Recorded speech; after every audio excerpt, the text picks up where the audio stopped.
ادھر بھی دیکھوں تو ہی تو، جدھر دیکھوں تو ہی تو، مسجد میں تو، مندر میں تو، میں خانے میں تو، ہاتھ میں آئے تو رام، ہاتھ میں نہ آئے تو رحیم۔ صفحہ 561 فضائل اعمال کے اندر لکھتے ہیں کہ ہمارے عبد الرحیم شاہ رائے پوری ان کے ایک خدام تھے۔ اس عقیدے کو سامنے رکھنا کہ ہر چیز اللہ ہے، اس کے لیے من گھڑت جھوٹی روایت کنتو کنزن مخفین، چھپا ہوا خزانہ تھا، اپنا آپ ظاہر کرنا چاہا، پھر دنیا میں جو کچھ ہے یہ میرا ہی روپ ہے۔ امداد اللہ مہاجر مکی لکھتے ہیں شمائم امدادیہ کے اندر کہ بندہ وجود ظاہری سے پہلے خود خدا تھا اور بندہ ہی خدا ہے ظاہر ہے۔ اشرف علی تھانوی لکھتے ہیں امداد المشتاق میں، ہمارے ایک صوفی کے پاس ایک بندہ ایک پلیٹ میں حلوہ لے آیا، ایک پلیٹ میں گندگی لے آیا۔ کہا مولوی صاحب جب ہر چیز ہی وہی ہے تو دونوں کھا کر دکھاؤ۔ تھانوی صاحب نے فرمایا ہمارے مولوی صوفی صاحب نے بشکل خنزیر گندگی کھا لی، بشکل ملا حلوہ کھا لیا۔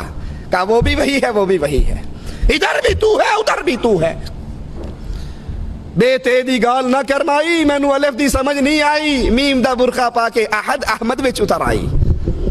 صفحہ 561 فضائل اعمال پر لکھتے ہیں فضائل ذکر میں کہ ہمارے عبد الرحیم شاہ کے خدام تھے، کئی روز استنجا کرنے اس لیے نہیں جاتے تھے کہ انہیں وہاں پر بھی نور نظر آتا تھا، وہاں پر بھی گندگی کے اندر بھی نور تھا۔ ہر چیز ہی اللہ ہے، ہر چیز میں اللہ ہے، ہر چیز اللہ کی صورت ہے۔ نعوذ باللہ گندگی کے اندر بھی ان کو اللہ کے انوار نظر آتے تھے، اس لیے باتھ روم کے اندر بھی نہیں جا سکتے تھے۔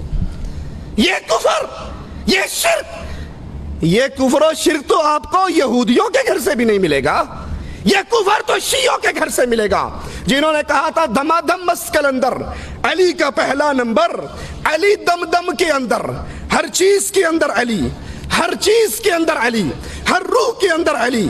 اور یہ ہمارے ہاتھ میں فضائل درود ہے، یہی عقیدہ یہاں پر رسول اللہ کے بارے میں بیان کرتے ہیں۔ صفحہ اس کا 133 ہے، کہتے ہیں رہا جمال پہ تیرے حجاب بشریت، انا للہ و انا الیہ راجعون۔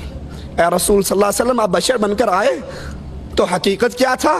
رہا جمال پہ تیرے حجاب بشریت، نہ جانا کون ہے کچھ بھی کسی نے جز ستار، اللہ عز و جل کے علاوہ تجھے کوئی نہ پہچان سکا۔ تو بظاہر تو انسان کے روپ میں آیا، لیکن تو انسان نہیں تھا، تو اسی کے نور کا ٹکڑا تھا۔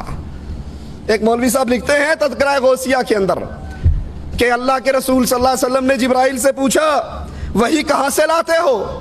کہا سدرۃ المنتہا پہ کھڑا ہو جاتا ہوں، وہی آ جاتی ہے، لے کر آپ کے پاس آ جاتا ہوں۔ کہا کبھی دیکھا ہے وہی دینے والا کون ہے؟ کہا کبھی ہمت پئی نہیں۔ کہا ہون جا کے کریں ویکھی کون تے بیٹھا ہے۔ یہ جبرائیل گئے عرش پہ پہنچے، پردہ اٹھایا تو خود محمد رسول اللہ بیٹھ کر وہی کر رہے تھے۔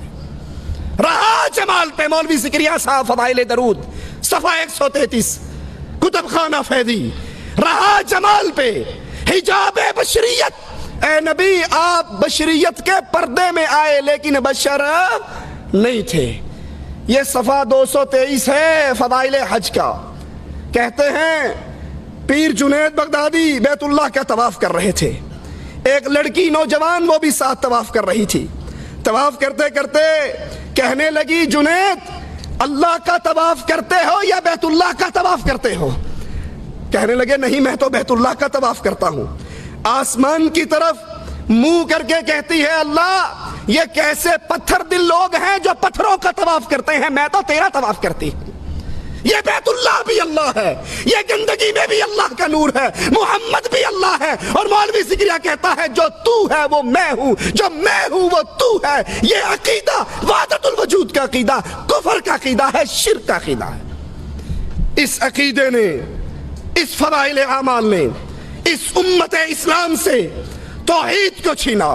بڑے دعوے سے کہتے ہیں نہیں جی آپ نہیں سمجھتے، قرآن کے بعد سب سے زیادہ یہی کتاب پڑھی جاتی ہے، لیکن سنیے ان عقیدوں کو سامنے رکھیے اور قرآن کی آیات پہ غور کیجئے۔ قل هو اللہ احد اللہ الصمد لم یلد ولم یولد، اللہ ایک ہے، اللہ دو نہیں تین نہیں، لی خمسہ اطفی بہا حر الوبا، میرے 5 تن پاک نہیں، قل هو اللہ احد، اللہ ایک ہے۔ پھر رسول اس کے نور سے نہیں آئے، مولوی زکریا اس میں سے نہیں نکلا، کوئی اس میں حلول نہیں کرتا، کوئی اس میں فنا نہیں ہوتا، وہ کسی میں فنا نہیں ہوتا، بلکہ وہ اپنے عرش پر مستوی ہے، ذات میں اکیلا ہے، عبادت میں اکیلا ہے، صفات میں اکیلا ہے۔ دوسری بڑی گمراہی اس فضائل اعمال کی وجہ سے امت اسلام میں یہ پھیلی کہ وہ علم غیب جو اللہ اکیلے کی صفت ہے، جو اللہ اعلان کرتا ہے کہ عالم الغیب، غیب کا علم اللہ کے پاس ہے، اپنے غیب کو کسی کو اطلاع نہیں دیتا، الا من ارتضی، چاہتا ہے رسولوں میں سے کسی کو چن لیتا ہے، وہی کر کے اس کو بتا دیتا ہے۔ وہ علم غیب جو خاصہ ہے اللہ عز و جل کا، اس کے بارے میں عقیدہ پیش کیا کہ یہ علم غیب ہمارے پیروں کو بھی ہے، ہمارے بزرگوں کو بھی ہے، ہمارے ولیوں کو بھی ہے، یہ فضائل اعمال ہمارے ہاتھ میں ہے۔ صفحہ اس کا 427 ہے۔ کہتے ہیں شیخ عبدالعزیز دباغ، قریب ہی زمانے میں ایک بزرگ گزرے ہیں، بالکل ان پڑھ تھے، لیکن جب ان کے سامنے کوئی قرآن پڑھتا، حدیث رسول بیان کرتا، حدیث قدسی بیان کرتا، جھوٹی بات بیان کرتا، تو فوراً کہہ دیتے تو نے قرآن کی آیت پڑھی، تو نے حدیث قدسی پڑھی، تو نے رسول کی حدیث پڑھی، اور تو نے جھوٹ بولا، مجھے تمہارے بولنے سے پتہ لگ جاتا ہے، نور نکلتا ہے۔ یہ علم غیب نہیں ہے تو مولوی صاحب اور کیا ہے؟ محمد الرسول اللہ صلی اللہ علیہ وسلم کے پاس آ کر سائل نے کہا تھا تبلیغ کے لیے علماء کی ضرورت ہے، نبی نے قاریوں کی جماعت روانہ کی، وہ شہید ہوئی یا نہیں ہوئی؟ عبدالعزیز دباغ کو تو بولنے سے پتہ لگ گیا یہ جھوٹ بول رہا ہے، محمد کو کیوں پتہ نہ لگا صلی اللہ علیہ وسلم؟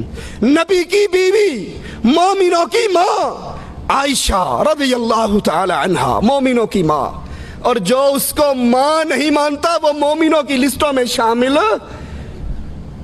اس پہ تہمت لگی، راتیں گزری، نبی کبھی عمر سے پوچھتے ہیں، کبھی عثمان سے پوچھتے ہیں، کبھی علی سے پوچھتے ہیں، بولنے والوں کو دیکھ کر رسول اللہ نے کیوں نہیں کہہ دیا تم جھوٹ بولتے ہو؟ بولنے والوں کو دیکھ کر نبی نے کیوں نہ پہچانا؟ یہ علم غیب جو اپنے عبدالعزیز دباغ کو دے رہے ہو، یہ علم غیب رسول اللہ صلی اللہ علیہ وسلم کو کیوں نہ تھا؟ اللہ کے نبی علیہ السلام آسمان سے وحی آ جاتی تو بیان کر دیتے، یہودی سوال کرتے، آپ نے کہا جواب کل دوں گا انشاءاللہ کہنا بھول گئے، وحی رک گئی، نبی کو نہیں پتا تھا میں نے انشاءاللہ نہ کہا تو کل وحی نہیں آئے گی۔ یہ صفحہ 484 ہے، یہی فضائل اعمال ہے۔ کہتے ہیں ہمارے ابو یزید قرطبی فرماتے ہیں جو 70,000 مرتبہ لا الہ الا اللہ پڑھ لے وہ جہنم سے بچ جاتا ہے۔ ہمارے پاس ایک نوجوان رہتا تھا جس کے بارے میں مشہور تھا کہ یہ نوجوان اس کو جنت اور جہنم کی اطلاع ہو جاتی ہے، کشف ہو جاتا ہے، غیب کی خبر پہنچ جاتی ہے۔ یہ بیٹا گنگو میں ہوتا ہے، یہ بیٹا تھانہ بھون میں ہوتا ہے، اور اس کو بیٹھے بیٹھے پتہ لگ جاتا ہے جنت میں کیا ہو رہا ہے، جہنم میں کیا ہو رہا ہے۔ ایک دن بیٹھے روٹی کھا رہے، کھاتے کھاتے چیخ مار کے رونے لگ گیا۔ ہم نے کہا روتا کیوں ہے؟ کہا چچا ماں میری جہنم میں چل رہی ہے۔ ابو یزید کہتے ہیں میں نے دل ہی دل میں لا الہ الا اللہ 70,000 مرتبہ پڑھا ہوا اس کی ماں کو بلٹی کر دیا، بلٹی چھوٹ بھی گئی، بائی پاس ہو گئی۔ جو ہی بلٹی کی میں نے دل میں بخشا، اللہ کے علاوہ کوئی نہیں جانتا اس بخشنے کو۔